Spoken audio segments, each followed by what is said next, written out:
Well, good evening, everybody. It's great to be back here in Bedford. Mary Pat and I are happy to be here. And yes, Mary Pat is here. As I've said, usually when I come to these things, if I walk in, I can always tell the look of disappointment as people look behind me if she's not here. So I let her lead in tonight so that we would end the mystery quickly. Thanks for being here, Mary Pat. A couple of things to start off with tonight, and then we'll do what we normally do, which is to spend most of the time getting to your questions.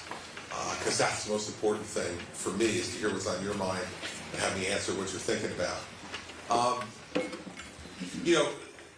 Donald Trump was here last week, and he gave a speech here that I felt just compelled to comment on. Look, immigration is a difficult issue in this country, and we have to fix our southern border. There's no doubt about that, and I'm the only candidate who has a plan beyond just saying, close the border, as Nikki Haley says, close the border and be strong. Okay, I'm for that. Or Ron DeSantis, who says, shoot them stone cold dead as they come across the border. Neither one of those things will fix a problem if you're president. We'll talk about the immigration plan later, but I will say this, that people who immigrate to this country legally, no matter where they come from legally, are not poisoning the blood of this country. They are the blood of this country.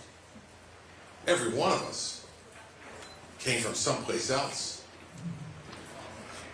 except for Native Americans. Everybody else came from someplace else. And yet, he stands up, and what he's trying to do, because I've known him for a long time, 22 years, what he's trying to do is take our anger over the fact that the southern border has been handled incompetently both by him and by Joe Biden, and to take our anger and make it somehow supportive of him.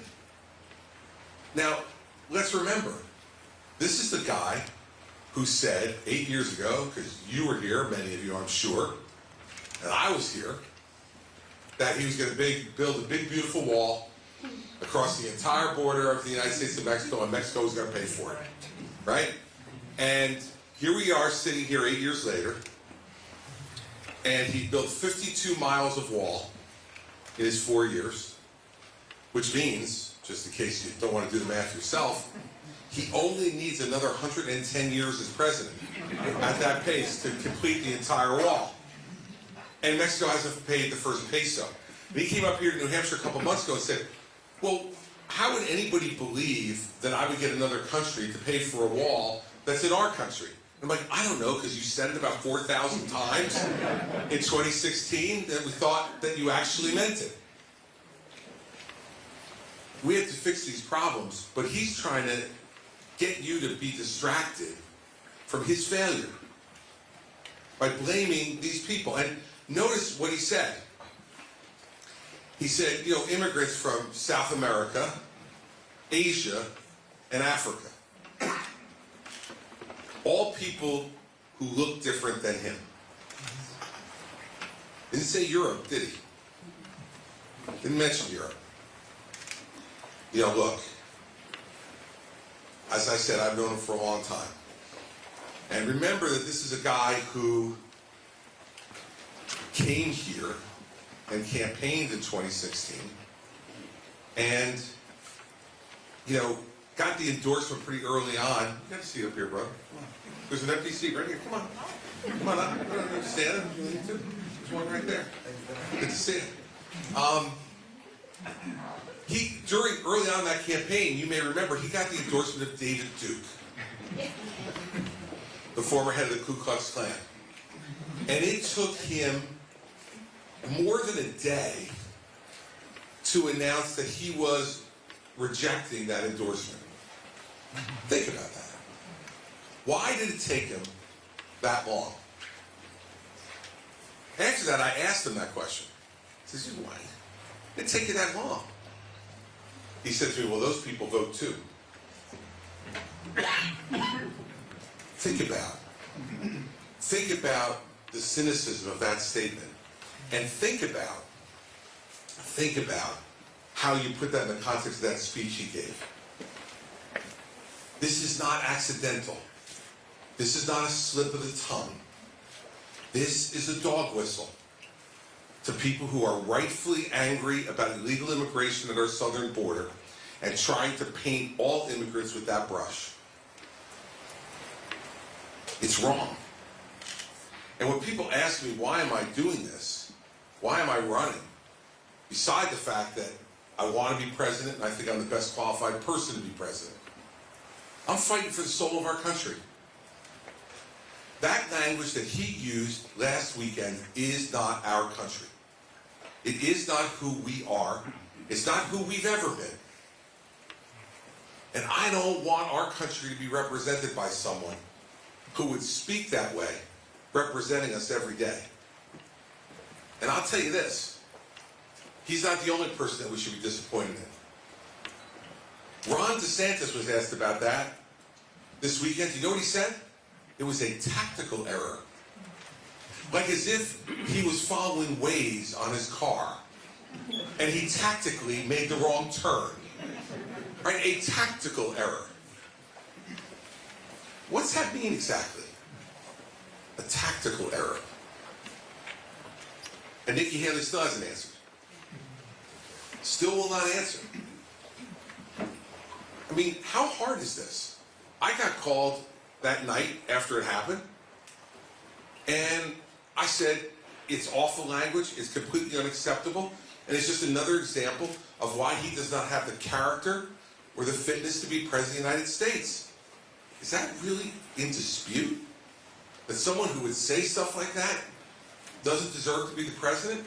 But apparently, if you're playing for 2028, or if you're planning to be his vice president, you want to make sure you don't tick him off too much, or tick off some of the people who are considering voting for him. I don't think that's the way you run for president. I don't think that's the way you lead. You lead by setting an example. And sometimes setting an example is hard. Sometimes when you set an example, you'll make some people angry with you. But I don't think we want a president who's either worried about who he or she might offend, and we certainly don't want a president who's going to appeal to the very worst in our country. The very worst. And try to use it as a way to get himself back in power so he can engage in the vengeance tour. I think what you deserve are straight and honest answers. And you shouldn't, in my opinion, be helping the person who is trying to bring out the worst in us. The person who should be our president should be someone we can point to and say that he or she is someone we can emulate, so we can be proud represents our country.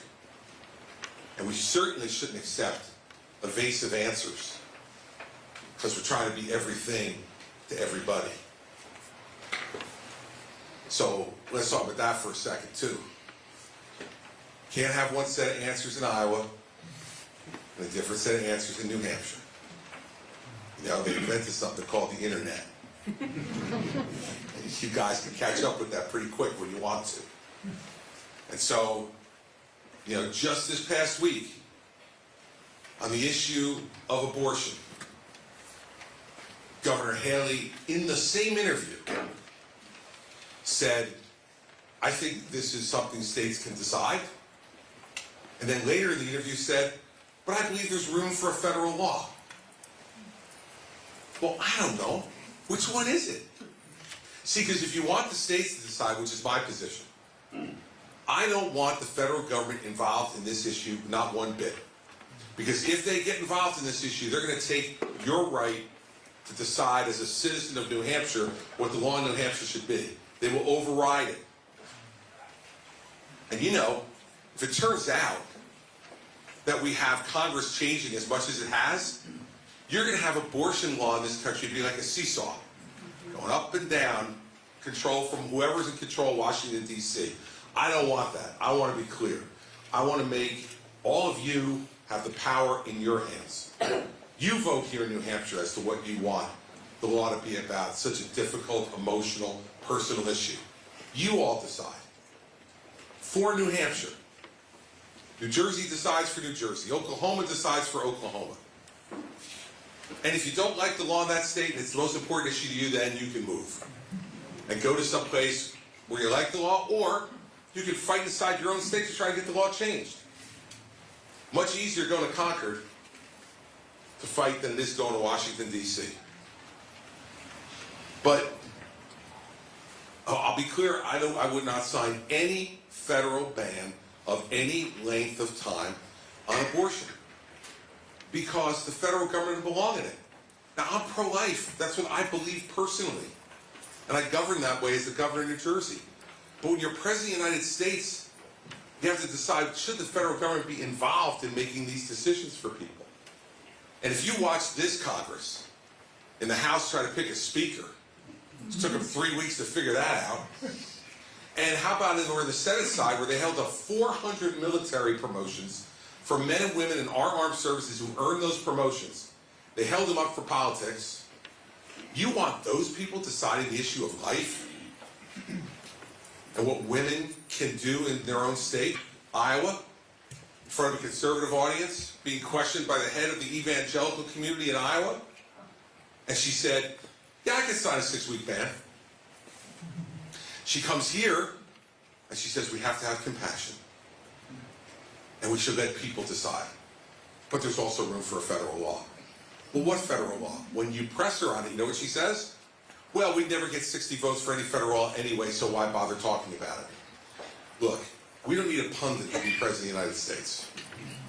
We don't need a constitutional law professor who's going to explain to us how many votes you need to overcome a filibuster. Tell me what you would do if you were president. If you were president, tell me what you'd do. That's your responsibility. Your responsibility is not to tell me what you think Congress will do, unless you have a Ouija board. You can figure that out. You know, you need to tell me what you would do. And in Iowa, she would sign a 6-week ban, and here in New Hampshire, she'd have compassion. She'd let people decide, but there's also room for federal law. Look, we're getting to game time now, guys. It's 5 weeks from tonight that you're all going to be voting. 5 weeks.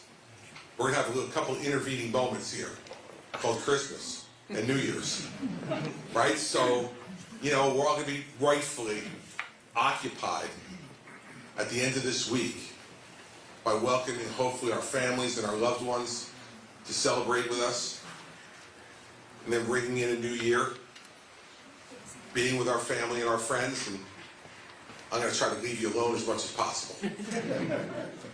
But look, it's time to decide, and I've told all of you many times before, you're not going to agree with every one of my positions. I wouldn't expect you to, but you're going to know every one of them. And when you ask me on Tuesday in Bedford what my position is, you're going to hear it. And if you come tomorrow night to Portsmouth and you ask me the same question, you're going to get the same answer. So if it angers you in Bedford, it will anger you in Portsmouth. And if you love it in Bedford, you're going to love it in Portsmouth. And it's not going to change. And by the way, it won't change when I go to Washington, D.C. either. It will be my answer on what I will do. And in today's politics, boy, we really need that. We really need that. We don't need people saying one thing and doing another, and we've had enough of it. We certainly got that from Joe Biden, too, haven't we? So the guy who's going to bring the country together, he was going to govern as a moderate, he was going to bring the country together. Instead, what did he do? He got into office, he ran to the left, to the far left of his own party, raised spending to huge numbers, all kinds of new stuff that he's requiring of each and every one of us. New regulations, new laws, the government in every part of your life. He said he wouldn't do that, now he's done it. So maybe it's time just to like open your eyes and know what you're buying. And then have that person deliver that. The good and the bad. The stuff you agree with and the stuff you don't agree with. But I'll tell you this, I governed a state for 8 years that had 1 million more Democrats than Republicans. 1 million more Democrats than Republicans. And it is not easy to be a conservative Republican governor with a Democratic legislature and 1 million more Democrats than Republicans. But what people from New Jersey will tell you is, I worked with everybody. If you got elected, you have a right to have a part in the decision-making process. Mary Pat and I used to have dinner and lunch and breakfast with people from the state legislature that not only we didn't agree with, some of them we didn't even like. But guess what? The people in New Jersey elected them. And it was our job to make sure we made it work, and we did. And we don't have that spirit in Washington anymore. We haven't had a president really since President Bush in the beginning of his term who tried to work with the other side. And we need someone who's willing to do that because these problems are big. And we're going to talk about a bunch of them tonight. And I'll end with this to go to your questions. I will not stand by and let anyone make your decision for you. What do I mean by that? I'm not going to allow, opinion writers, editorial writers, reporters, pundits, political insiders to go up here and tell you who you're supposed to vote for. That's not the way it works in New Hampshire. You decide. You decide. And I was reminded of all the people who try to make predictions about all this stuff. 8 years ago right now, I had just gotten the Manchester Union Leader endorsement. I had just gotten the Boston Herald endorsement. And man, Mary Pat and I went home for Christmas thinking, woohoo, look at us. Right? Not that much time left. Here we go. We're rolling at the right time. Not so much. Right? There's a lot of time left. And you all have to make your decisions, and I want you to. Don't listen to any of this stuff and have it persuade you from all that crowd. You decide. You get to be here and talk to me directly. You know how many voters in this country would love to have the opportunity you have to be able to actually see us over and over and over and over again? It's great, isn't it? I mean, you got a shot. New Hampshire can change the course of history. Nothing is predetermined. Nothing is predestined. You get to decide.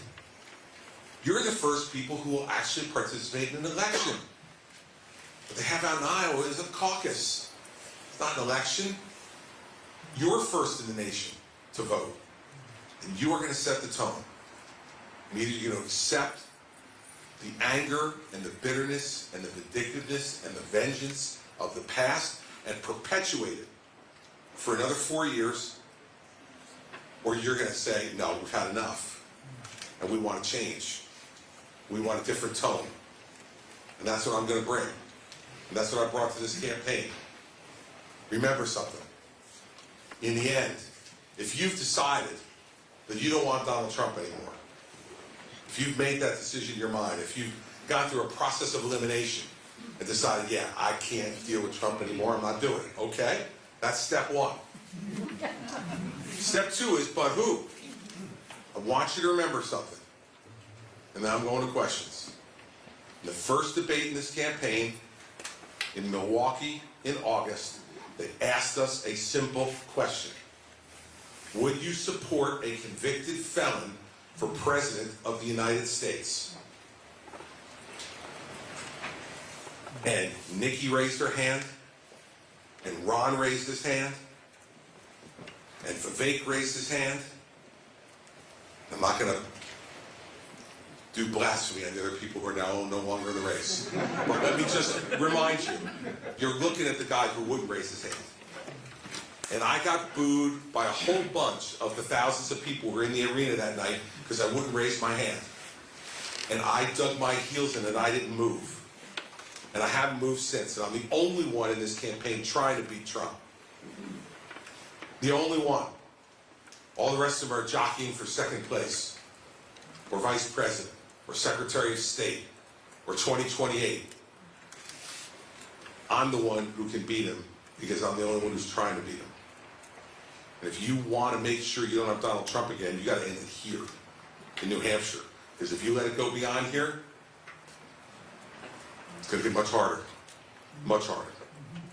So we're going to go to questions. Now, usually I just randomly start picking questioners, but today, when I was flying here from Newark to Manchester, I met a pilot in the airport who was not flying our plane to Manchester, but lives here and was riding on the plane up to Manchester. And I told him, now this is a guy who, by the way, flew 16 hours from Cape Town, South Africa to Washington, D.C., then drove himself up to New Jersey because they messed up his flight to Boston, and then got on a plane to come here to come home. And I said, now this guy, who knows when he sleeps, but I said to him, if you show up tonight, I'll give you the first question. And he said to me, I won't be in my uniform, you won't recognize me. I want you to show you another one of my extraordinary qualifications to be President of the United States. Because he's not in front of me, he's behind me.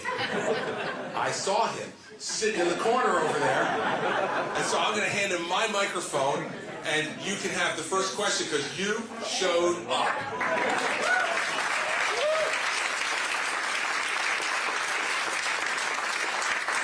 If you remember, I also said that this is my wife and I had been gone for a week and I had to get permission because I'd been gone for a week. But when I told her, not only we had been lifelong New Jersey residents, so we were here living there when you were governor, and we lived there our whole lives and moved here because we enjoyed it so much. 6 hours ago when you said to me, I'll give you the first question, I went home and I said to my wife, what do I ask? So I'm not fully prepared, I'll be very honest. That's right. But do you have a question, Jim? No. So I'm going to pass the mic because I don't want to waste time. Honest to God, I don't, but I'm thoroughly impressed with that, and I want you for president.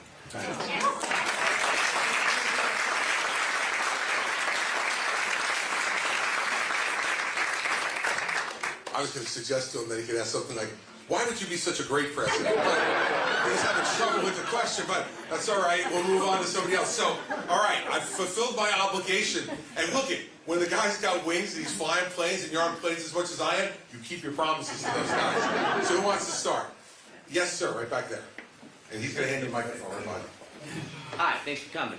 So generally I think one thing we've seen in the last 4 or 8 years under President Biden and former President Trump is the exacerbation of the two-party system's polarization. I mean, one thing you have in common with the typical Trump supporter and the typical Biden supporter is that they think the other side is awful, that the world would end if they'd be elected.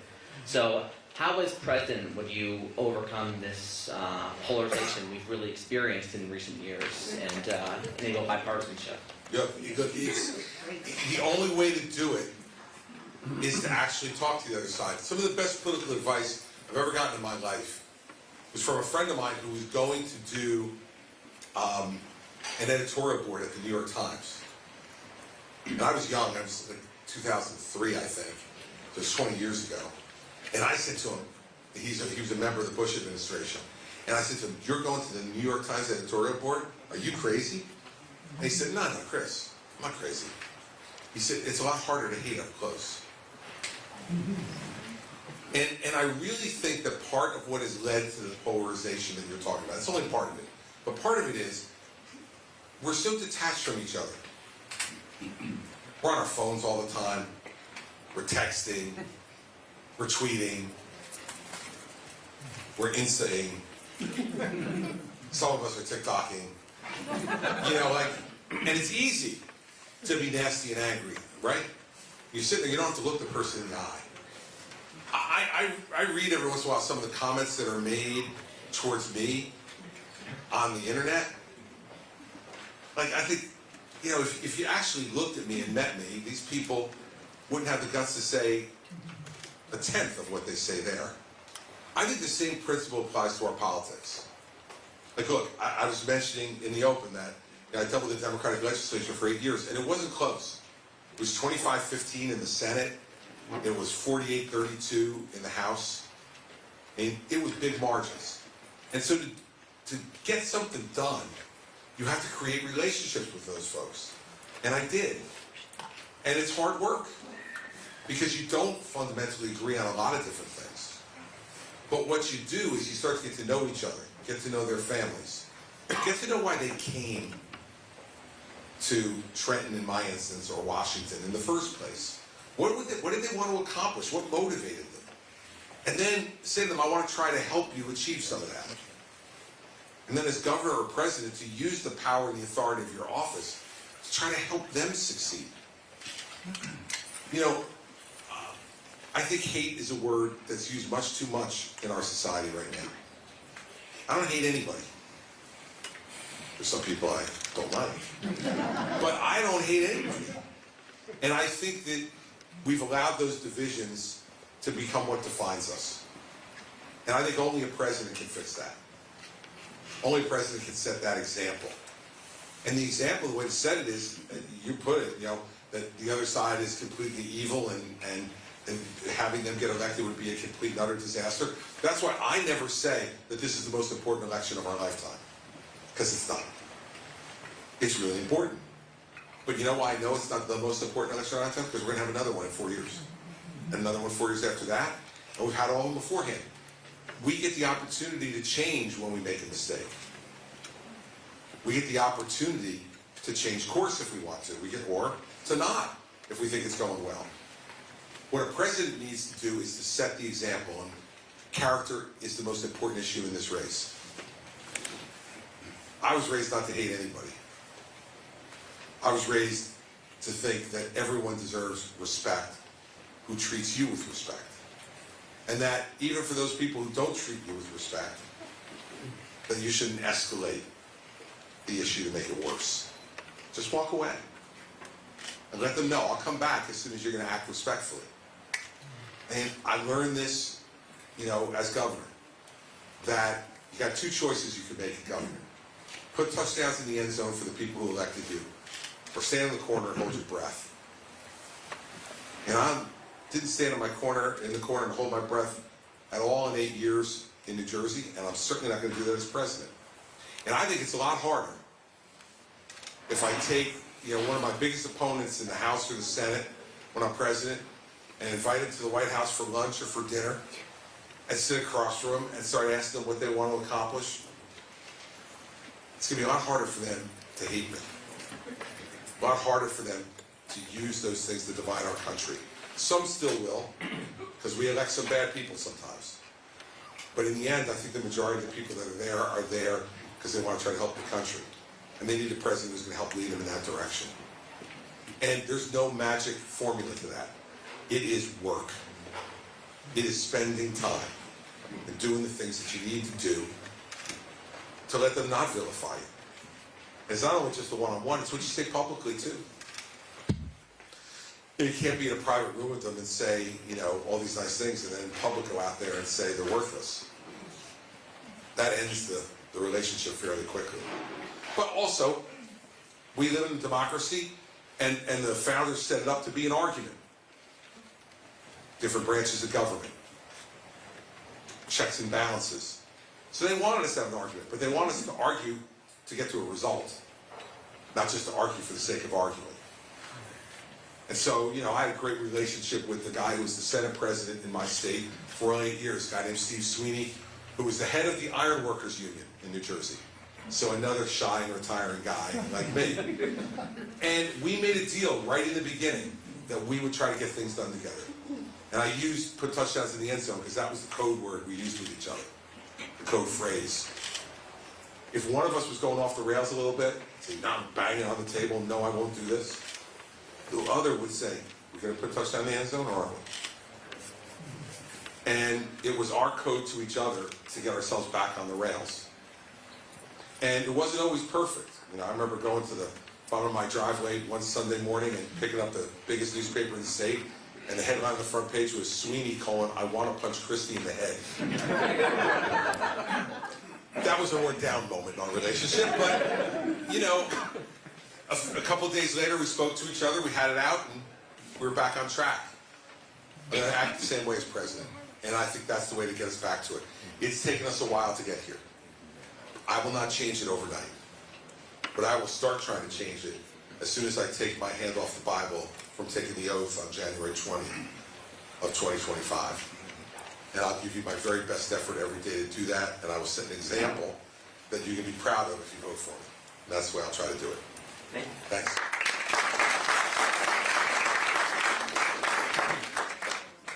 Thank you. I am startled about how divided we are, and one of the factors that concerns me the most is religious domination, something that our founding fathers did not want. So do you believe that religion should play any part in our policies on any level?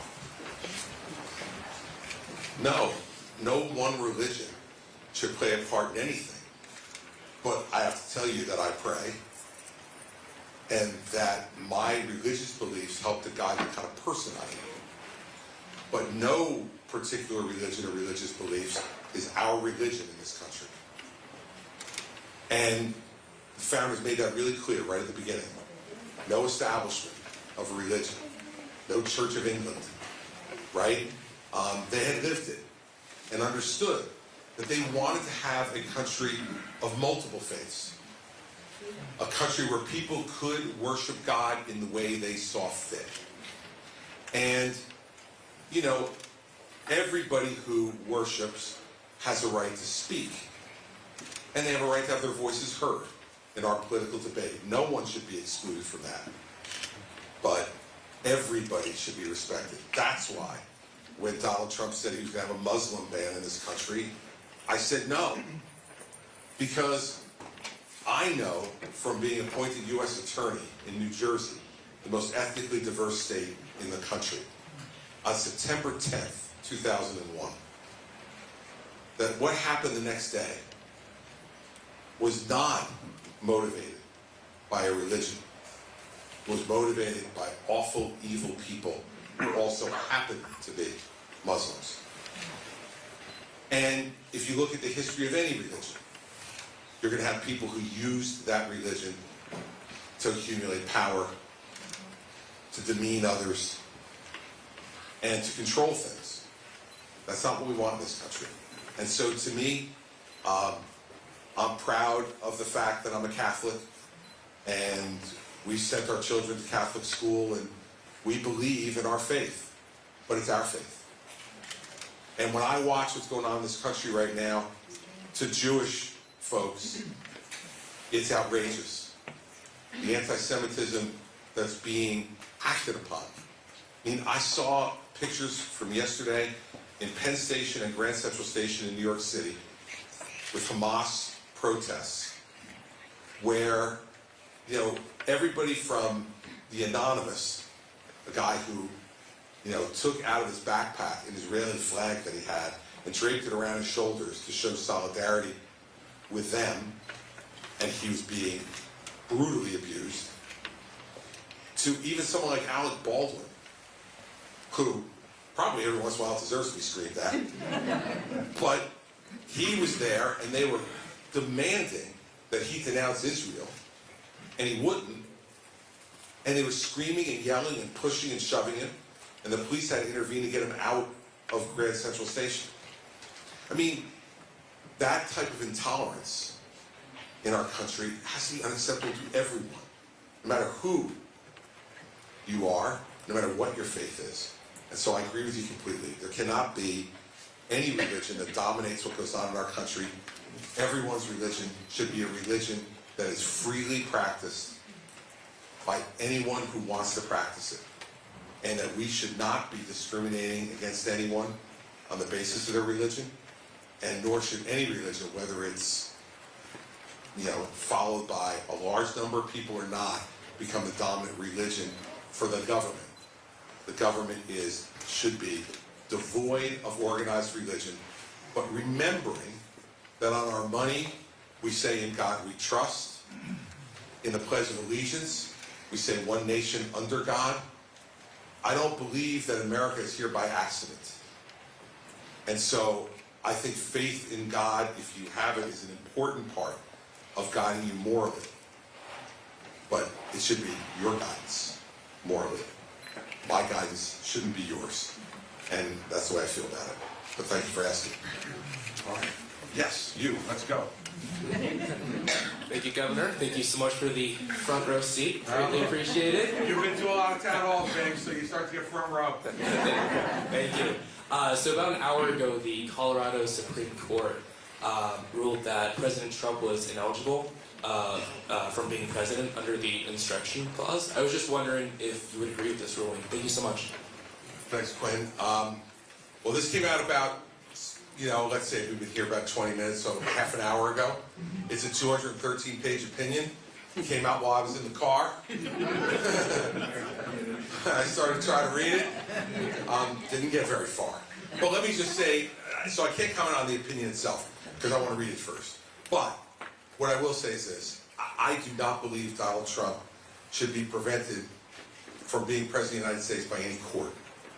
I think he should be prevented from being President of the United States by the voters of this country. That's what I think. And I don't believe that it's good for our country if he's precluded from the ballot by a court. I think it's bad for the country if that happens. Now, the other reason I believe that is because, he will have had to incite insurrection, be a part of an insurrection, for him to be excluded. There's been no trial of him on that. And while I have very strong feelings about that, as you know, I also have very strong feelings of the fact that people in this country deserve to have a trial before rights are taken away from them, and deserve to have a decision by a jury of their peers before rights are taken away from them. So I know it will be counterintuitive to a lot of people who listen to me about Donald Trump, but I hope it just goes to prove you, I don't hate him. I don't. I just think what he's done is horribly wrong, and that he doesn't deserve the right that we would give him as voters to lead us again. But as far as the court decision, I'm not going to dump on the court until I read it, and if I think it's not well reasoned, I am a recovering lawyer. I will read it. Give you my opinion, Quinn. Maybe tomorrow in Portsmouth. But I need time to read it first. But I think you need to know on the principle. I don't believe a court should exclude somebody from running for president without there being, a trial and evidence that's accepted by a jury that they did participate in insurrection, and then they would be excluded under the 14th Amendment, the third section. So I think this is probably premature and jumping ahead of it, and I think it would cause a lot of anger in this country if people had the choice taken away from them. I would rather have them make the choice that he doesn't deserve it, rather than having some court take it away from him. So I'll read it. I'll answer tomorrow. You can just watch on the live stream. If you can't make it to Portsmouth, don't worry. I'll answer it tomorrow for you. But I'll give it to you then afterwards. But that's the general principle. And I doubt that anything I read is going to change my mind on that. But I owe it to them to read it first. All right, let's go back here. Yes, sir. Thanks for taking the question. As you so nicely put it earlier, if hate won't make us great, what would turn the zeitgeist of America away from the dark side into a more positive course? Well, how about first the government actually gets something done that needs to get done? I mean, look, I think part of the anger that people have in the country is that the government's not getting anything done that needs to get done to fix the problems we have. We've known we've had a border issue for 20 years. But here we are 20 years later, still with the same arguments over and over again. Right? We know we've had a spending problem for 20 years. Remember, when George W. Bush got elected president, if you think back to that campaign, one of the biggest arguments in the campaign between he and Al Gore was, how were they going to spend the surplus? Remember? Well, Al Gore wanted a lockbox, remember? And Bush wanted to cut taxes, and they were arguing about a surplus. It seems like 200 years ago, not 20 years ago, given the way the spending went crazy after that. We're not getting that done. We know there are problems with Social Security and Medicare that are going to come in 10 years and cost people 25% of their monthly benefit if we don't fix it. But we've done nothing about it. So, you know, that and a whole variety of other things. So first, how about getting something done? Second, have a president who is willing to speak to our aspirations and to how great we can be if we work together, rather than making us great by dividing us further and playing off that anger. You know, I always felt in the 8 years that I was governor that I was just the luckiest guy in the world. Like, I got to be governor of the state where I was born and raised. I mean, my mother didn't live to see it, but she was the oldest daughter of a single mother, grew up in abject poverty, and never had a chance to go to school beyond high school, and worked hard her whole life. I mean, she wouldn't have believed it. And I always approached my job every day in a way that tried to, because she wasn't there, tried to honor that by being positive and aspirational and trying to be inspirational. You need a president who will do that. Third thing I'd say is you need a president who's willing to make a deal. Like, we've had presidents now, both Obama and Trump and now Biden, who are unwilling to make a deal. If it's not their way, it's the highway. And that's it. That's not the way this country was designed to be. And the American people don't expect that we're going to agree on everything, but they expect us to get something done. To do that, though, you have to be willing to have the guts to say, I'm going to compromise. Compromise is not a dirty word. But in today's politics, we've made it a dirty word. Somehow, if you compromise on anything, you're a rhino on the Republican side, right? I mean, you know, one of my sons said to me this weekend, he's like, you know, you're saying the same things now that you were saying like 10 years ago when you were a darling of the conservatives. And now all of a sudden, Trump's calling you a rhino every day. A rhino dog was what he called me this week. A rhino dog. I don't know what that really means exactly, but I'm sensing I'm off the VP list. If I'm a rhino dog, right? So, you know, we need to stop that stuff. And compromise is not a dirty word. And I think that the way to change the zeitgeist, as you called it, is to show people, like I did in responding to his question, that you're willing to work with the other side. I'm not willing to like roll over and play dead, hardly. But what I am willing to do is have a good argument and then figure out how close can I get them to my position. And if I don't think it does harm to the country, to strike a deal. Move the ball 20 yards down the field. That's not a failure. That's progress. And I think those three things would help a lot. And I think that people would get a lot less angry if they felt like we were doing that stuff. And they had a president who was, you know, appealing to their better angels.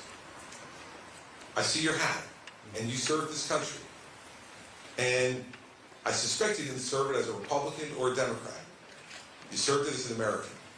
Maybe we need to go back to having a president who happens to be a Republican or a Democrat, but first is an American. And that's what we should get back to.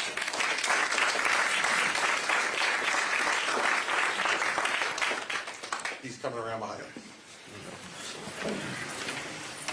Governor Christie, Thomas Sowell called you an articulate Republican. I agree. What did he call me? An articulate Republican. Articulate Republican. Yeah. All right. I wish someday I'll learn to speak as well as you do. So, having followed your campaign, I understand that you want three things. You don't want Donald Trump to be president. I agree. You don't want Joe Biden to be president. I agree with that too. And you want to be president. I agree with that. So, if going for all three significantly risks not getting anything at all, I think it might be wise to settle for 2 out of 3. I know you know where this is going, but please hear me out. Sure. And New Hampshire is unique in the primary process. I believe this is the best opportunity for anyone to convince the Republican voters that they are a realistic alternative to Donald Trump. So, I also don't think that the perfect should be the enemy of the good. Given these circumstances, I think you should seriously consider, like not today, give it maybe until New Year's. And I'm sorry to be so blunt. I'm from New Jersey. You know, I used to try to. You are like the nicest person I've ever met. Thank you. So this is, you know, I know where you're headed. This is really not that bad. I wasn't born here. I'm an immigrant, and something I really like about this country is that you can say things that are not popular and not feel unsafe. Anyways, so I think you should give it a little more time, and if you are not the front runner based on various metrics, I think you should seriously consider working to help whoever seems to have the best chance, because you have made the case why Donald Trump is not fit to be president, and I agree. But maybe you also don't want to split the non-Trump vote. If Vivek Ramaswamy dropped out, his supporters will probably don't know where they'll go. Yeah, but what's that happening? nobody who likes you is going to vote for Trump. So I think you should seriously consider this. Yeah, this is the why don't you get out of the race and support Nikki Haley thing, which is the flavor of the month at the moment, and I get that. Look, at this point, 8 years ago, I was second in the polls behind Donald Trump. Right now, and I see, Jeb Bush or Marco Rubio or Ted Cruz or John Kasich, any of those guys going, well, we should get out and help Christie beat Trump. But I will also admit to you that Trump was seemingly much less a threat then than he is now. So you have to think about it differently. Here's my problem. Nobody left is against Trump but me. You think I've made the argument that's why Donald Trump shouldn't be the president. Well, thank you, because no one else has tried. And I'll be honest with you, if I were to drop out and support Nikki Haley, I have no confidence in the fact that she'll make the case against Trump. And in fact, she was asked twice in an interview yesterday to rule out being his vice president. Twice. And she refused to answer. I've said I won't be his vice president. I don't think there's much of a risk in that. But I'm willing to say I wouldn't be. And remember, 8 years ago, I was on the short list. It was down to me and Pence to be his vice president. Oh my God, how lucky I am. Ron DeSantis has said he would not accept it. So I'm not going to go out there and support somebody who could turn around and enable him even more. When she raises her hand and says, I'll support him if he's a convicted felon, she enables him. When she says he's the right president for the right time, she enables him. When she says, for some reason, chaos and drama follow him everywhere. That's like the arsonist saying, for some reason, burning buildings follow me everywhere. Chaos and drama follow him because he creates it. Here's what she's doing. I am not going to get out of this race and support someone who doesn't have the guts to tell the truth about Donald Trump. She's worked for him. She's seen him up close. She knows what he's like. And yet she is dancing around it. So you want me to get out for somebody. And by the way, Ron's the same way. And Vivek, for God's sake, is like, his wingman. Yes. Right? Okay, so that's who's left. That's who's left. So who do you want me to get out of the way for? I mean, that's the problem with the question. This is like some type of like political science class argument. Okay? This is the real thing, man. And I understand what you're saying. And if I believe there was someone out there who had shown 1 ounce of willingness to take on Donald Trump, and this is not saying, oh, he ran up a lot of debt. He did. And I criticize him for that. This is different. This is a fundamental character question. And if she's not going to be willing to at least rule out that she'd be his vice president, I'm not getting out of the way for somebody like that. And by the way, you know what I intend to do? I intend to beat them both on January 23rd. That's what I intend to do. Good luck. Good luck. I hope you can make the right decisions at the right time, and we don't look back at it and think that. Here's what I'd like you to do, okay? Because I get your point, but here's what I'd like you to do. I'd like you to go to Nikki Haley's town hall and ask her the same question. Ask her whether she's willing to get out of the way for somebody who actually wants to beat Donald Trump. That doesn't make sense, because. Well, why? Because of a poll today? Because if that were the case, then Jeb and Marco and John and Ted should have all gotten out of the way. It's 8 years ago. Because I was ahead on December 19th of them. And by the way, if polls were that accurate, Hillary Clinton would be in her second term. I mean, I know you think you've got it all figured out because you read a poll. I've been doing this for 14 years on the statewide and national level. I was on the polling call, the exit polling call, on election night of 2016, when the exit pollsters said that Hillary Clinton was going to get 360 electoral votes and the Democrats were going to win both houses of Congress.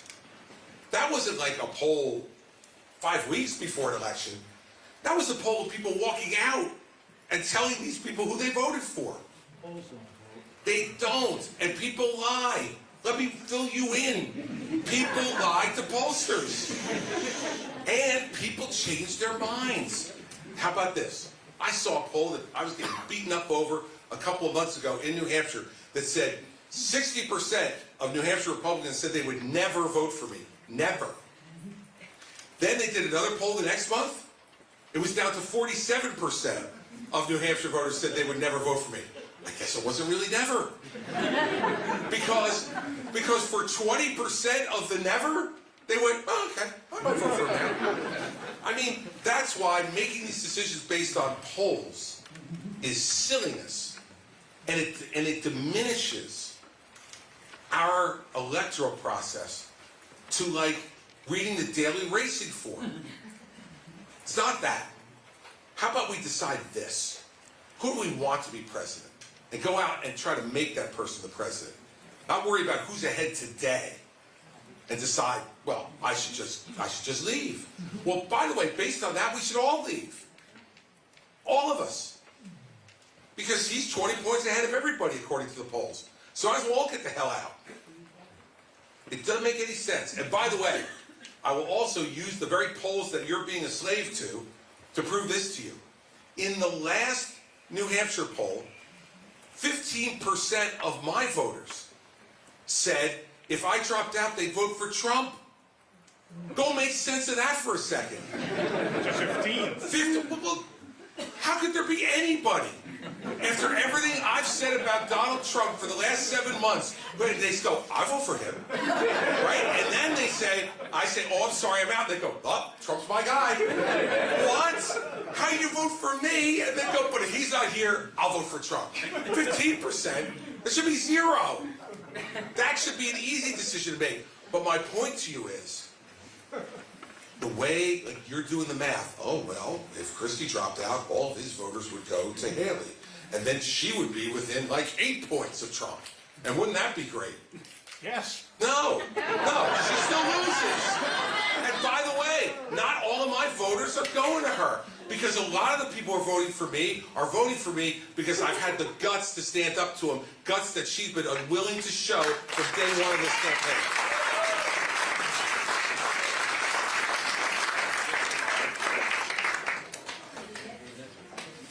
An issue that I think is kind of important that I haven't really heard discussed is cybersecurity. We have people from within the country and outside of it hacking, stealing people's money. The grid may be at risk.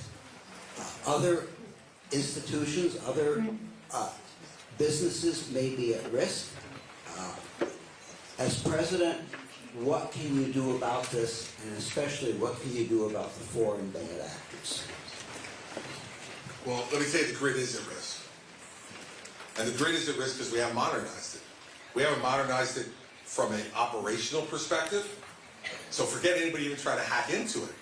Operationally, it's at risk because there are times it just goes down because we haven't improved the technology enough. Then you add into it, this is the newest form of warfare. It is the newest form of warfare, and it's going on every day. And so what we need to do is to make sure that we modernize our defenses. And we've done some of that already, but there's more that needs to be done. And it's never going to end.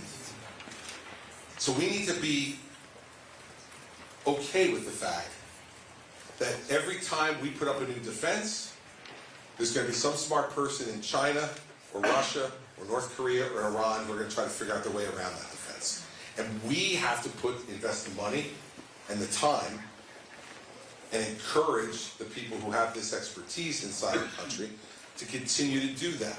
You have something you need to say.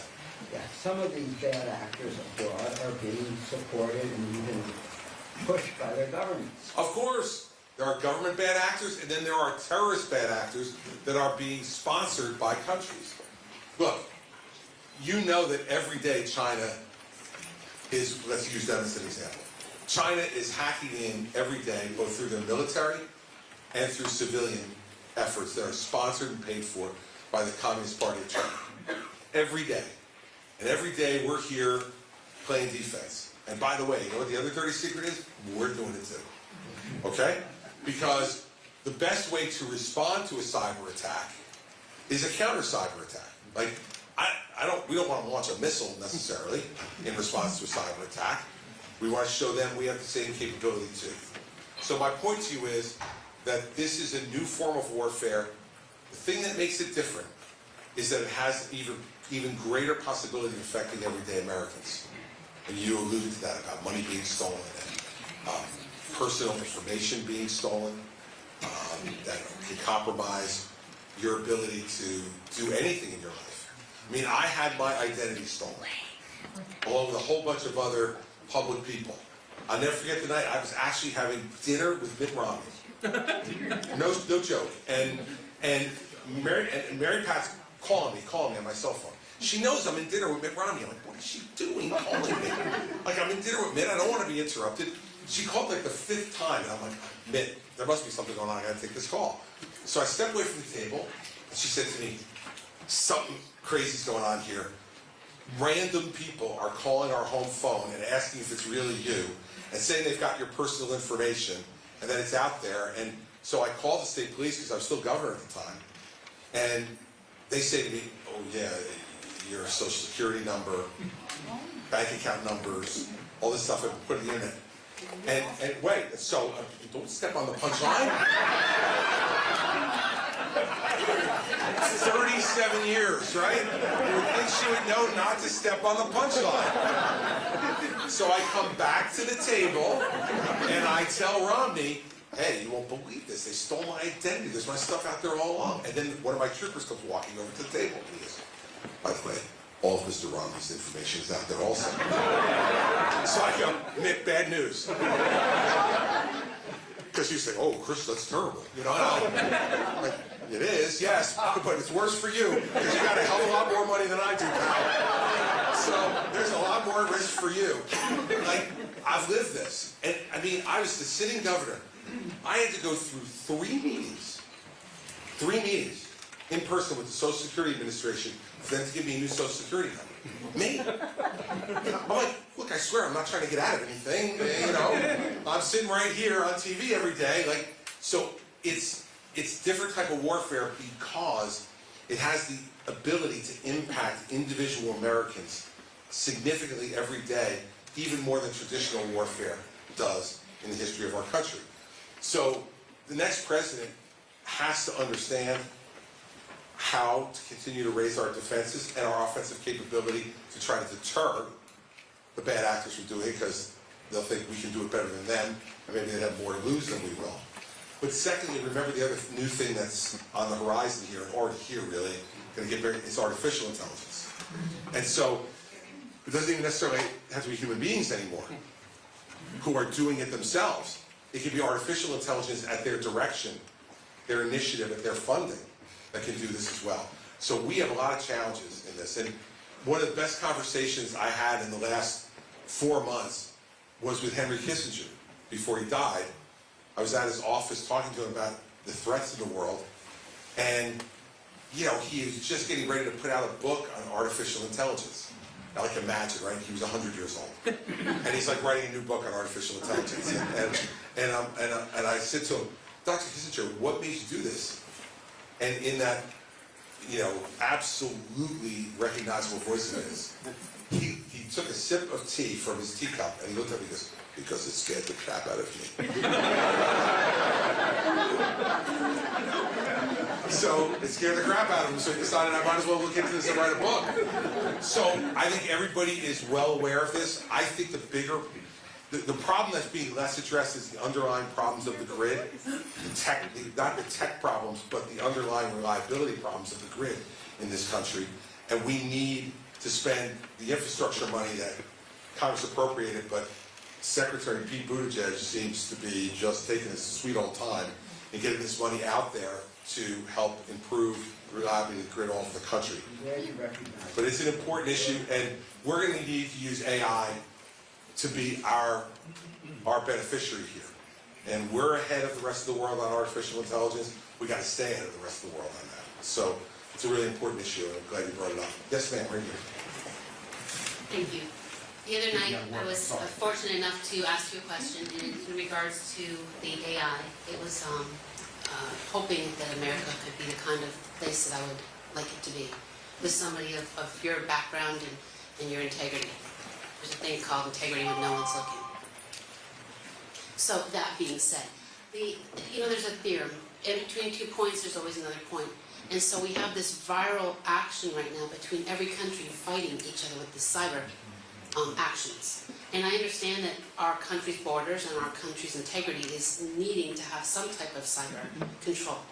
However, is there any thought that there would be some type of, and I'm just throwing an international type of committee, of understanding between countries, where we just say, you know what, stop. You know, sometimes when things are going bad, and you have to stop in your place and take a look at what we're doing. And so, is there consideration for that? There's the other thing with Elon Musk right now, using the neurological link and whatever else. There's some big problems associated with that. We talk about hacking. Can you imagine having your brains hacked?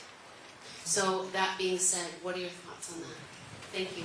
Sure. Well, look, I think in general terms, the answer to your question is yes. That, look, we've had other forms of warfare that we've outlawed, right? For the most part, chemical weapons have been outlawed since after World War I, because we saw the awful effects that chemical weapons had during warfare. We have set up all types of rules that are mostly followed. You're always going to have some bad actors you don't follow, but most of the world to agree on the way folks who are prisoners of war or hostages are to be treated. And we've had these agreements, so is it possible for us to have an agreement regarding the type of cyber warfare that we were just talking about and that you referred to in our last conversation? Absolutely, it's possible to do that. But you've got to get the major countries in the world first to be compliant with it. And, you know, that's why our alliances around the world are so important. You know, Donald Trump has spent an extraordinary amount of time telling us how worthless all of these friendships and alliances we have around the world. Everybody's taking advantage of us. The reason America is viewed around the world as the strongest, freest, richest country in the world is in large measure around the world because of those relationships. We don't have to buy our friends. The Chinese and the Russians have to buy their friends. The North Koreans can't even buy friends. Right? And And the Iranians can't buy any friends right now either, except for terrorist groups.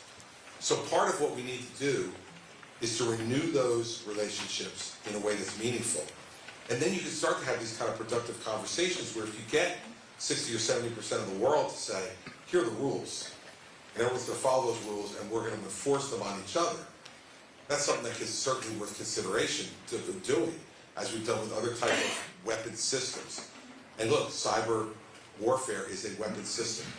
And artificial intelligence can be a weapon system as well, going forward. And so I do think that's something that will have to be in the forefront of a new president. But before we can even get to that, we better repair the relationships we have around the world that have been damaged so much by what Donald Trump's done around the world and the things that he's said and done. It doesn't help when he's out there, saying Vladimir Putin is a great guy. It doesn't help when, he's out there using Vladimir Putin as a character witness for himself. So even Vladimir Putin thinks that Joe Biden stole the election. Well, that's because Putin tried to steal it in 2016, right? So he's an expert in that regard, but he's not a character expert. You need a president who knows who our friends are and who our enemies are. And he has the whole world upside down. In that speech he gave in this state last weekend, he talked about the greatness of Putin, the brilliance of President Xi of China. And you know why he said he was so brilliant? He said, because he rules 1.4 billion people with an iron fist.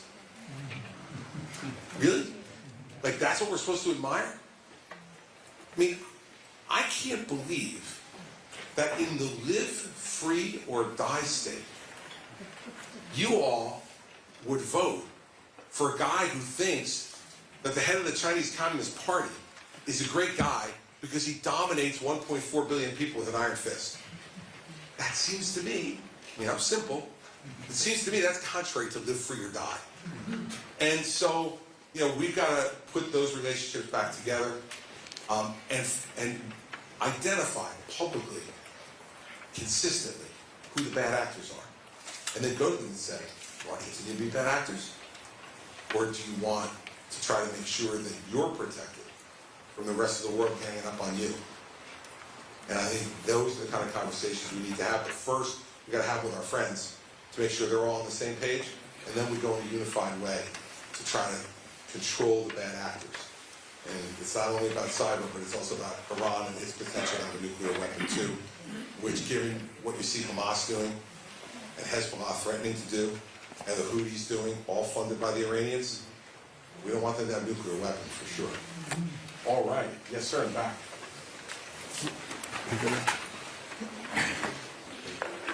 So as you've kind of highlighted tonight, the kind of center point of your campaign has been your criticisms of the former president, and kind of pointing out his character and his rhetoric and whatnot. And I think a lot of us have seen that in him going back to 2015 or before.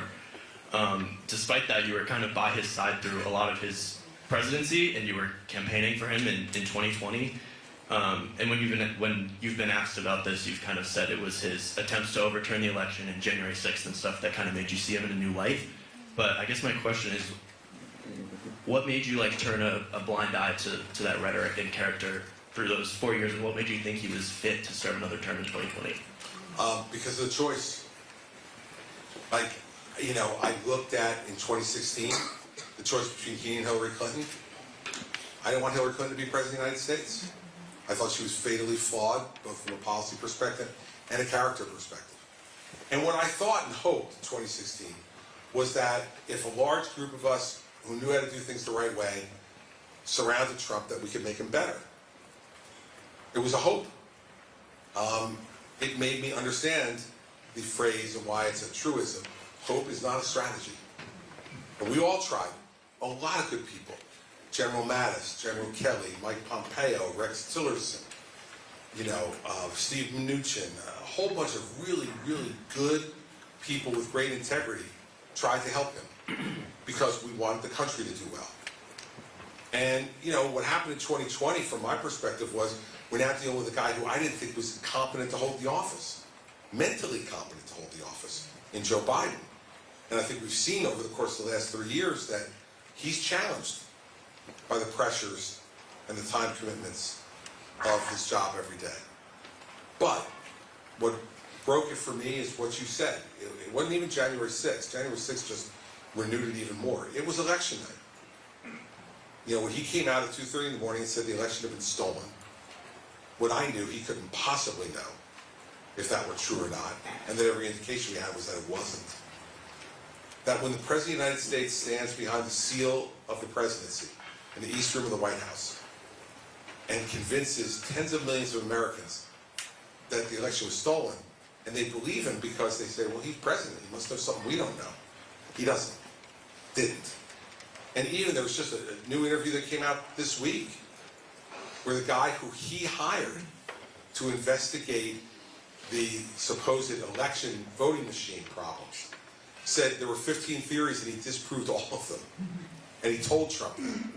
That was the sense I had in election night. I was on TV that night on ABC, and I turned to George Stephanopoulos when he was about halfway through the speech, and I said, come to me right after the speech is over. And he said, why? And I said, I won't disappoint you. Just come to me.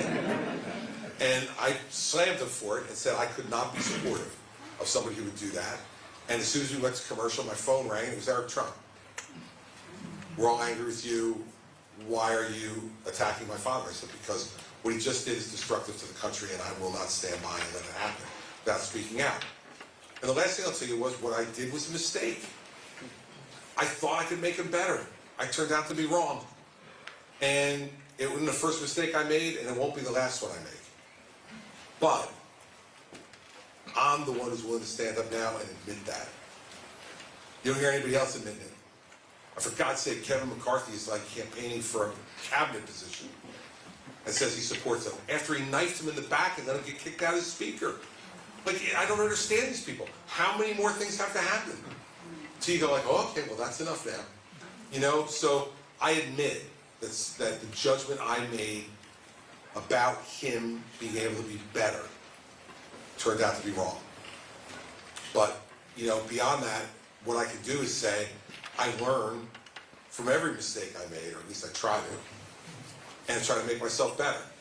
And I think you have to judge somebody based upon what they've done since then. So, in the 4 years, almost 4 years since then, 3 years, I've been the most outspoken Republican laying out these things because I think it needs to be said. And I'm going to continue to do that, and I'm not going to bow to anybody who tries to rationalize or justify what is really, really awful behavior. And you have to make a judgment as a voter, whether that's good enough or not. I'll leave it to you. I don't know what the answer is. I hope I know what the answer is. But I don't know what the answer is. So that's part of what this campaign is all about, too. All right. In the back. Good evening, Governor. Kyle Kadish from Wyndham, New Hampshire. The past few decades... Kyle, why don't you get a microphone so the cameras can hear you, too, because the reporters will yell at me later. Good evening, Governor. Kyle Kadish from Wyndham. The past few decades, we've seen tremendous growth with the administrative state in this country. Looks like the Supreme Court will have the opportunity to opine on that growth. How, as president, could you reduce the bureaucracy? Well, you know, I would do it the same way I did it in New Jersey. There were 10,000 fewer state employees when I left than when I got there. And I didn't do it by layoffs. I did it by, you know, some areas that I just didn't think were necessary, that people got terminated. But more than that, as people retired, as they do in a government service every year by the tens of thousands, I didn't replace them. And I think we have to continue to reduce the influence of those folks. And whatever the Supreme Court does could be very helpful in giving the president more tools to be able to do that. But I would just continue to reduce the administrative state if I don't have those new tools from the Supreme Court by just saying, when people retire, we're not replacing them. We're not replacing them. And get this thing back under control. That's not only a control issue for the president, it's also a spending issue. Because every one of those employees is expensive. And we just can't afford that anymore. With a $1.8 trillion deficit this year and $33 trillion in debt overall, we can't afford to be doing that stuff anymore. And, you know, making sure that those folks are in line with what I want to do, that will be a battle. It was in New Jersey. I had a couple folks in New Jersey who got caught by me saying, we were here before he got here, we'll be here after he leaves. And there's a lot of that. But lessening the amount of regulation that the executive branch can do as well, and a president can do that, and I will, also gives them less to do and less authority. So I think you can do it in a couple of different ways. That's what I would do. But I would not do what Vivek says, which is fire 75% of all federal employees on the first day. Like, how will that work with the air traffic control system? Not very well, right? Good to have an expert witness here. I mean, you know, like, come on, like, this is TV tough guy talk. This is like, I'm firing 75% of my day one. Sure you are, exactly. I can't wait to see. When people come over the border with a backpack, I'm going to shoot them stone cold dead. Because they have a backpack. Okay, I guess. Can't wait till you instruct our National Guards men and women to indiscriminately murder people coming over the border. Got a feeling there'll be a discussion about that. This is TV tough guy talk, and part of that is I'm going to give you practical answers. And then I'll actually do it, because it's practical and can be done. As opposed to saying I'm going to build a wall across the entire border and Mexico's going to pay for it. And then only build 52 miles of it. I saw him in the speech in New Hampshire. He said, we built a lot of that wall and we're going to build even more next time. He's getting careful now. That's him being careful. And we are paying at the border because he didn't do what he said he was going to do. We're paying today for it in a big way.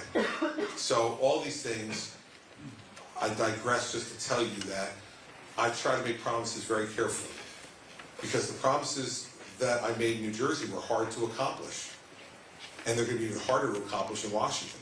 So you better make them carefully, lest you disappoint people in a way that will make them feel even less confident in government, if that's possible at the moment. Thank you. All right, we're going to go over to the red vests and fleece. And I'm going to let Catherine come over and give the microphone. For some reason, my wife gets bothered by this, so she can't, you know, she can't help herself, right? Like, here's what, like, she's pointing to me. Catherine, give the microphone. Like, I'm working here. Can you help me out? Okay. So what do you got? What do you have for me tonight? Okay, the Live Free and Die state is comprised of mostly older population who is on Medicare. And because of that, because we're older, we tend to take more drugs. And some of these drugs are very expensive. I have a friend who has blood cancer. $1,000 a month is her copay. That's her copay. That's not the cost of the drug. So my question to you is, do you have any ideas on how we can reduce the cost of these drugs without having to go to Canada, like Ron DeSantis does, by the way? Right. I don't understand it. But That's anyways, right. he goes to Canada and brings them down and sells them. Right. Isn't there a way that we can negotiate with the American companies that Yeah. develop these drugs to lower these drug prices? I know President Biden has done the insulin, which is so helpful to people, but what about other drugs? Well, look, I think that you put your finger on a huge problem, because one of the great things about the pharmaceutical industry we have in this country is that they have developed extraordinary treatments that now prevent people from having to be hospitalized often and keep people alive, and even a better quality of life than they might otherwise have. But it doesn't matter if you can't afford to get them. So how do we balance that? How do we balance continuing to have an industry that can invest what they need to invest in research and development to come up with these things, but then also have people be able to afford it? I think there's two areas that I would focus on. The first are these pharmacy benefit managers. They're called PBMs. They're essentially, as you probably know, the middleman between the pharmaceutical companies and your local pharmacy. And what they do is, on most of these drugs you're talking about, especially the newer ones, pharmaceutical companies are giving anywhere from 50 to 75% rebates on the list price of those drugs. And that money's supposed to go to you. That discount's supposed to go to you. So what happens is, the pharmacy benefit managers in between take upwards of 2/3 of those discounts as their fee for managing the distribution of the pharmaceuticals from the pharmaceutical company to your local pharmacy. It is the scam of a lifetime. And no one talks about it because people don't really know about these folks, right? Because it's easy, the easy thing to do is say, you know, Pfizer sucks. You know, like, okay, they're awful. You know, Shearing, you know, Bristol Myers Squibb, they're all horrible people. And they're making too much money, which also can be true. But the bulk of between, and the reason you should know what a big, the insurance companies. Oh yeah. So they're telling you what they'll reimburse you for setting the copay, and then they're getting the skim, as we would say in New Jersey. They're taking the skim. So they're making it on both ends. They're making it from your premium as a Medicare, if you have Medicare Advantage, all the rest. Pharmaceutical companies say, here's the rebate we're willing to give, and noticeably for you. So is that why Canada's less expensive? Right, because they don't have, why it's different. We've got these middlemen owned by the insurance company. Allows you, do we need any more pharmaceutical commercials? Right, like, do I need any more commercials about drugs that I should be taking, look really happy, really healthy, they're usually outside, and they're exercising, and they're with their families, and they're throwing frisbees and swimming in lakes, and these are great Americans who are really healthy because they take fill in the blank, right? And blind you, make you deaf, and kill your family. So please, get your doctor's advice before you take it, right? Like, I've had enough. And they spend billions and billions of dollars on that every year. How about just letting our doctors go and tell them why this particular drug is so great? Good. Go spend money doing that. Don't tell me. I went to law school because I didn't understand any of this stuff. If I understood medicine, I would have become a doctor. I didn't. I don't understand science or math. So they should be getting that money and putting that money in reducing prices rather than spending it on telling us what drugs we should buy, which we can't buy. We have to go to a doctor and say, hey, you know, I was watching this commercial, and is this good for me? And they're like, you don't even have that disease. What are you talking about? Don't they still send reps though? They do all this. So I'm saying, go do the rep thing. They're doing both because they think that if we put pressure on our doctors and say, I saw the happy people swimming in the lake. Well, I want to be that person. Give me that drug. That will make them write more prescriptions. And they must be right to some extent about it because they keep spending the money, right? And they wouldn't be spending it if they weren't getting some return on it. My doctor just asked me, well, maybe you should get the RSV drug. Right. And I'm going, why? What's it for? It's for respiratory? I don't have respiratory, so I'm not getting it. Well, that's, you see, that's good for your die, right? You get to say, like, my doctor says I should get the RSV vaccination. I choose not to. Okay. Right? So I didn't get it either. Right? So everybody gets to make their choice of this stuff. But the price issue is driven by what they spend, how much it costs them to develop the drug, what they spend on advertising, and what they spend on their personnel, right? Those are the basic three pillars of running a company like that. Well, I don't want them cutting back on what they're doing in research and development. I want them to do that. But I don't need them to be advertising to me anymore. I've had enough. And when and I've spoken to leaders of the pharmaceutical industry because New Jersey is the leading state for pharmaceutical companies in the country, so I met all of them. And I say to them all the time, stop doing this. Like they said, why do people hate us? Well, that's why, because the prices are too high and you're advertising like crazy, and people think there's something up, and they're right. So those are two things that I would do right away. And can you do that with PBMs? Can you just... We can get them out of, and the president can get them out of the Medicare system, which would be a huge help. And then we need legislation to get rid of it for the broader public. But with the Medicare system, we can do that through executive action. We can't do it for the broader public except with a bill from Congress. And wait to see how much they're going to lobby on that one to make sure that doesn't happen. But look, at the end of the day, it is not improving the health care you get. It's making it less affordable, and we need to stop it. All right. Yes, ma'am, right up here. I'm going to violate my wife's rules. What about term limits and age? I mean, you got a lot of, half of them are asleep in those chairs. They're like 80, 90 years old. Yeah. And they don't do change. I agree. Okay, so I'll give you my opinion, and then I'll tell you what I think is possible. My opinion is that they should all have term limits. I had term limits as governor. I could do 2 4-year terms. That was it. And you know what? At the end of 8 years, it was time to go, right? Like if I didn't accomplish what I needed to accomplish in 8 years as governor, 4 years wouldn't have made it. 4 more years wouldn't have made it any better. You know, and they get sick of you after a while. Everybody does, right? Like the legislature gets sick of you, the press gets sick of you, the public gets sick of you. Like we listened to him for 8 years. Can you imagine? They listened to me for 8 years. They had enough. I had a member of our state legislature who, when I got there, had been there for 40 years. He finally retired, is retiring, right at the end of this year, after 50 years in the state legislature. And I used to give him a hard time all the time because I didn't like him that much either. I'd say to him, like at the 30-year bar, you hadn't gotten everything you needed to get, like you hadn't accomplished everything you wanted to accomplish, like you're not indispensable. They think they're indispensable, and they love the title. So they should be termed. I think it should be 6 terms in the House, that's 12 years, and 2 terms in the Senate, that's 12 years. 12 years in the legislature, enough. And I think that's what it should be.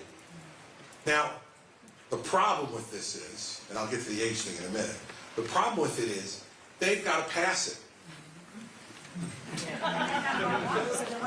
Of course, they're happy to pass it for the governor or the president. Thrilled to do that. Because they figure, what are the chances of me ever becoming governor or president, right? But they won't pass it for themselves. And so, I don't want to sit here and say to you, I'm a favorite term limit and I'm going to get it done. Well, except here's the problem. If you're doing it with Congress, you got to have a constitutional amendment that's got to get passed in all the states, 3/4 of the states, and it's going to be very hard to do. Or a constitutional convention, God forbid. We do not want to reopen the entire Constitution right now. I got a real concern about how that would go, you know? I got to believe there was someone who would say, lifetime tenure for presidents. You know, I think there'd be one guy at least who would do that. So I think it's going to be very, very hard to accomplish. But I would advocate for it and continue to press for it. But I want to be honest with you and say, I don't know that we can get it done. On the age issue, this is really interesting because these age things move over time. I'll give you an example.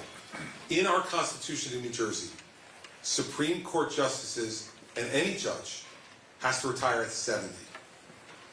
Now, when they passed this in 1947, 70 was really old, right? It was really old. Like they figured if that poor SOB can make it into work at 70, it's time for him to go, right? 70 today is not like that anymore. And so we have this real argument going on in New Jersey about whether we should amend the Constitution to increase the age that judges can serve. Because a lot of them at 70 are sharp and really productive and could contribute a lot still. So I worry a bit about an age limitation that's just arbitrary based upon life expectancy today, right? So life expectancy today is 81 for men, 83 for women. It's the average life expectancy. You know, so what do we do? Where do we set it? You'd be glad at 70. Kick them all out at 70. Well, geez, that would give it to Trump and Biden, wouldn't it? I'm for it. You know, look, I just am nervous about doing something like that. And again, so I'm giving you my philosophical point on it. I'm concerned about setting some hard and fast age because everybody ages differently and everybody has different capabilities at different ages. And there are some people, you know, who can go really well. I mean, look, I look at my dad. My dad's 90. He still drives and drives well. I've even tested it and been in the car with him, not feeling in danger. He exercises every day. He is still totally with it. I'm sure he's watching tonight on the live stream, and he's got a 74-year-old girlfriend. I mean, good God, if that's not hope, I don't know what is, right? So, like, everybody ages a bit differently. But again, the same problem would be they have to set the age limits. Right, but like somebody like us, we can't wait to retire at 65 or something. Well, that's right. But, you know, they don't leave because they love the title. And they love the title For some of them it's money, some of it's influence and power, some of it's just a title. They like to be called senator, they like to be called congressman, right? Yeah, look, believe me, neither one of them would do anything for me, but that's what they like. And so, I want to be honest with you, I agree with you absolutely on term limits, and I'm sure we could come to some kind of number we'd agree on. I think 70 is probably too low in where we are now, maybe it's 75. We could come to an agreement on that, but they won't. 72 and a half? Deal. But they won't. They won't agree. They won't do it because they're protecting themselves and their futures. And it's one of the weaknesses of our system. But it is the reality of it. So I don't want to sit here today and say I'm definitely going to get it done because it's going to be very hard to convince them of that. Well, hold on for a second. All right, now you've already had a question before, right? Okay. I don't think she has. She has? You have one too? Oh, that's right, you did. We both had it. She had a really good one. Yeah, all right. Well, this is really hard, right? All right. I'm supposed to only do 2 more questions, but here's what I'll do. I'm not kidding. No, you don't have to do rock, paper, scissors. Don't worry. I'm going to give you both a question, okay? But don't make it a long question, because then we're going to give 2 other people a chance for questions, and then we'll go home. All right? So we're going to start with you, because I am still the guy who believes in ladies first. Okay? So you go first. Good, we get a president with manners for once.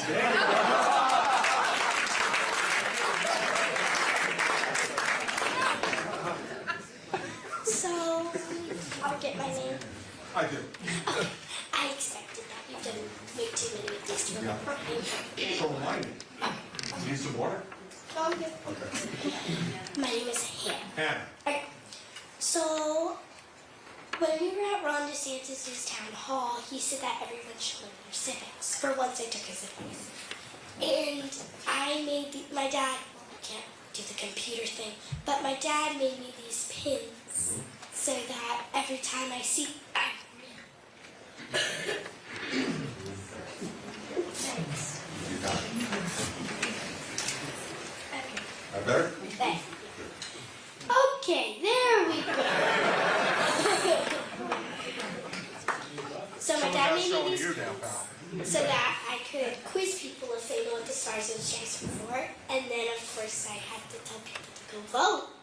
Right. So it says stars, and then it says hashtag go vote Hannah NH. It was kind of, some people refer it as, they kind of think it means hashtag go vote for Hannah NH. No, I'm not 35. Get it.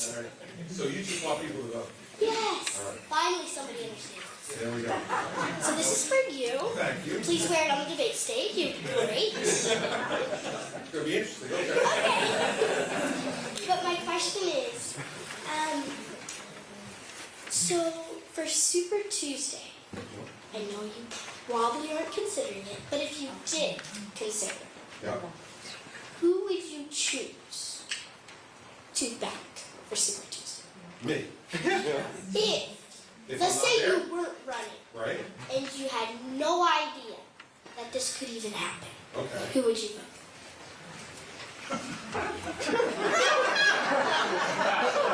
What an enormous mistake that was. An enormous mistake.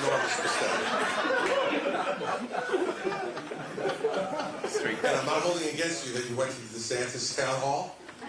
I'm sure it wasn't all that interesting, but you did your bit. You did your bit. I'm glad. All right, look. I'm not going to make that choice because I got to see what people do between now and then if I'm not in the race. Like a campaign matters, and what people say matter. And people can add new things, subtract things that they're saying that would have a really important impact on my judgment. And so right now I'm voting for me.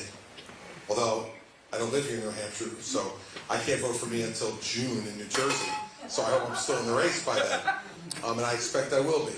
But, you know, I think the process you're going through would be the same process I would have to go through. I'd have to listen to all of them and what they're saying as the race got smaller and smaller if I weren't in it, and then I'd decide who I was going to vote for. But then I'd also have to decide, do I want to tell everybody who I'm voting for? I don't have to, right? You don't have to tell me if you were voting. If you do vote, though, you're going to jail, so don't do that, okay?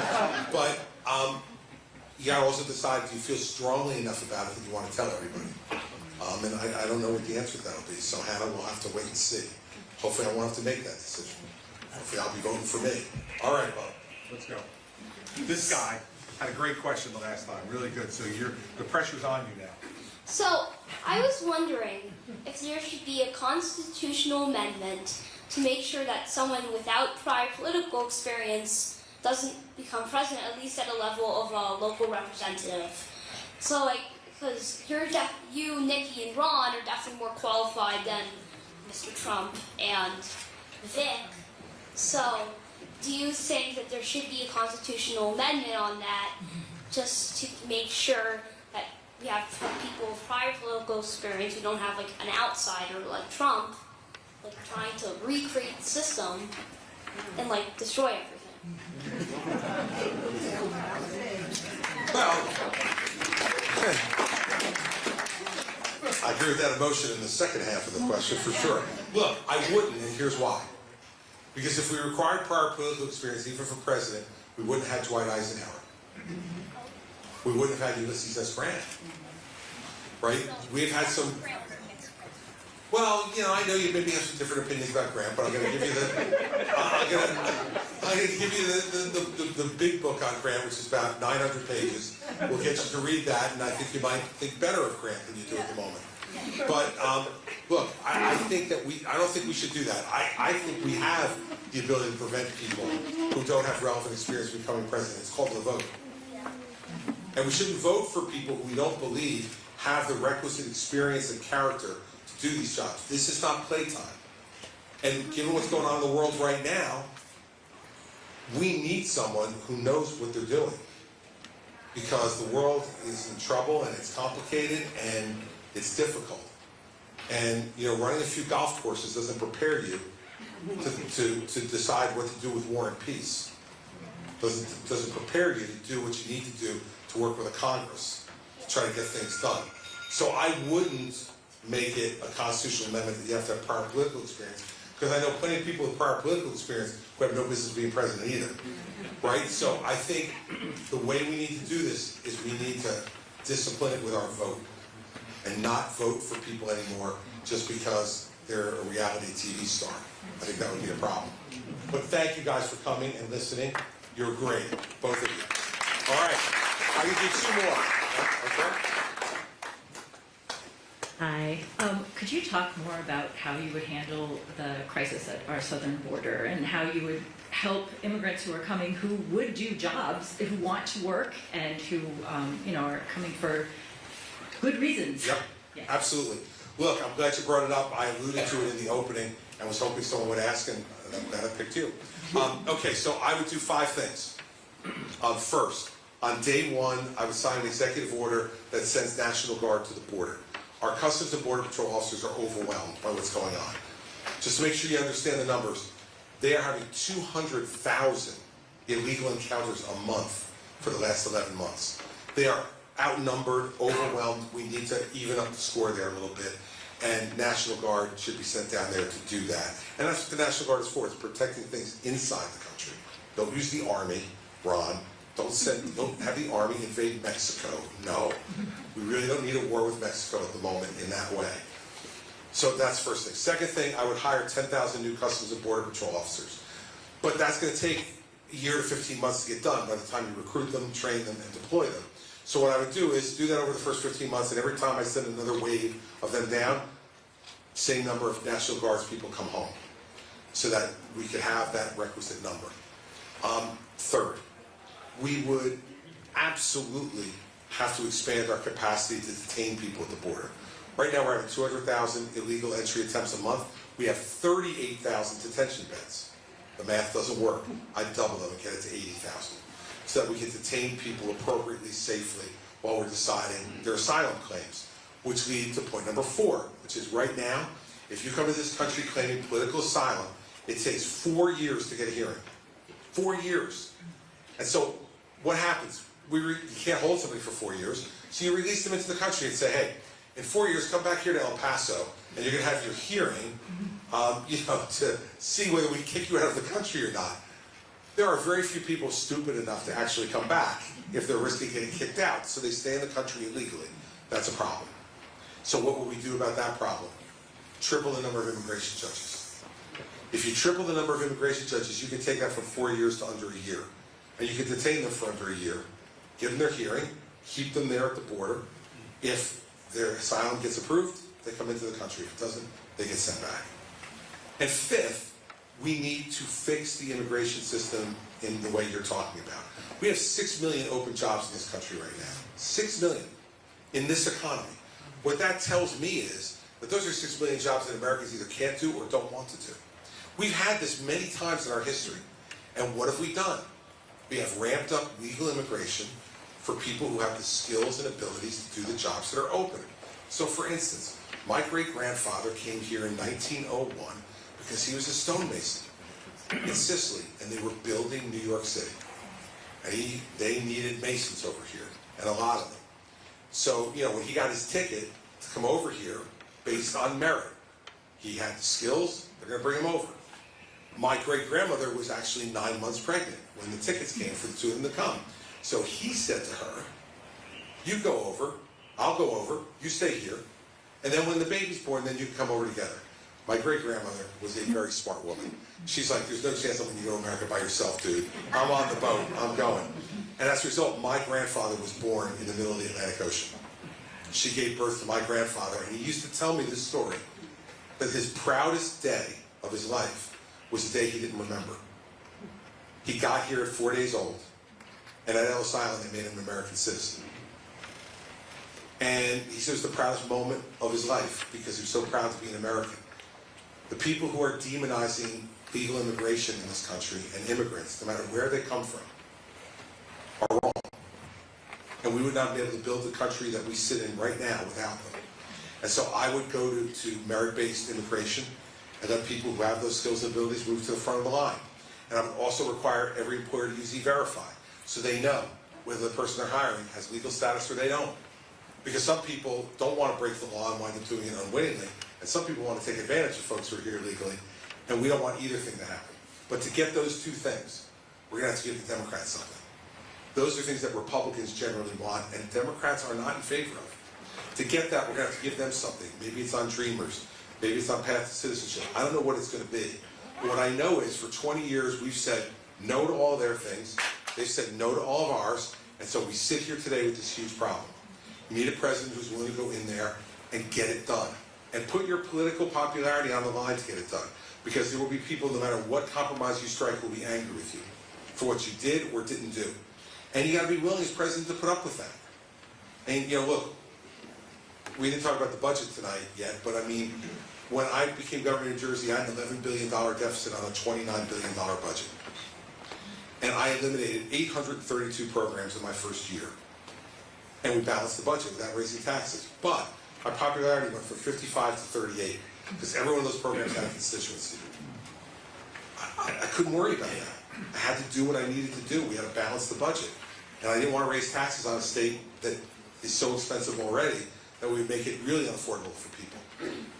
But if you keep your word to people in general, they're going to reward you. And 3 years later, when I was up for re-election, I got 61% of the vote in a blue state. So we need to be willing to sacrifice short-term political popularity for getting something done. And if once you become president of the United States, you're not willing to do that, then in my view, you have no business taking the job in the first place. Because really, what the hell are you worried about? That you only get 4 years instead of 8? Like, people used to argue that to me as governor, and I'd say, I don't care, I'm already getting the portrait. Right? Once you get elected once, you get it. They hang it up. Mine's hanging right now in the governor's office in Trenton. I'm up there. I'll be there forever. And all you're really arguing over after that is the little brass plaque. And whether it says 4 years or 8 years. And I'm not willing to sell my soul for an additional 4 years. I didn't do it as governor of New Jersey.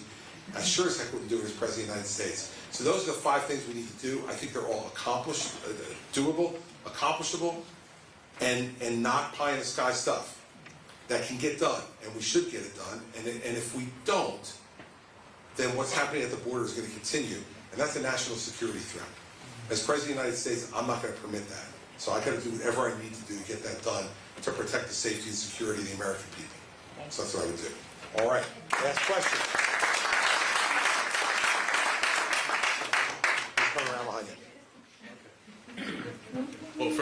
want to say I admire you and I respect you, your leadership and your campaign and everything. So I just want to say thank you for Appreciate that. My question is, what is your message and strategy, media strategy, to inspire Americans of all backgrounds, but especially young people, to come together and be part of something bigger than themselves and support you? Look, I think the only way to really do that is to lead by example. You can't buy people off, right? So Joe Biden, in my opinion, is doing an awful thing by saying he's just going to forgive student loan debt. That's just pandering to younger people, just try to buy their vote. I don't think that inspires anybody. And maybe it inspires them for one vote, but it doesn't inspire them to do what you just said. And I think the way to do that is to let them know, first off, like I did a college campus tour up here when I was here 2 weeks ago. Went to 5 different college campuses as a Republican. Now, people thought I was nuts. But I will tell you, I got great reception at those campuses. Part of the way to do it is to engage with people who are not engaged. Is to let them know that their vote matters.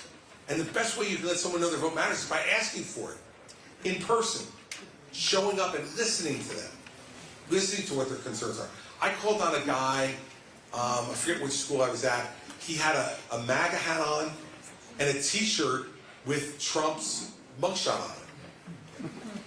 And he had a totally non-Trump related question about teaching social studies in school, and he wants to be a school teacher. But afterwards he came up to me and he said, I have to thank you, because with this outfit on, I never thought in a million years you were going to call on me. And I said to him, I'm not afraid to answer your questions. And I want to hear what you have to say. Whether you got a MAGA hat on or you don't. And I think that that's one of the ways you inspire people, is by going to where they are and engaging them and letting them know that someone who either aspires to leadership or is in leadership wants to hear their opinion. And so that's why when I was governor, I did over 150 of these town hall meetings when I was governor. All the time I went through and did them, because it allowed me to hear what real people were concerned about. Not just what I'd read or see or my staff would tell me, but real folks. I would continue to do that as president.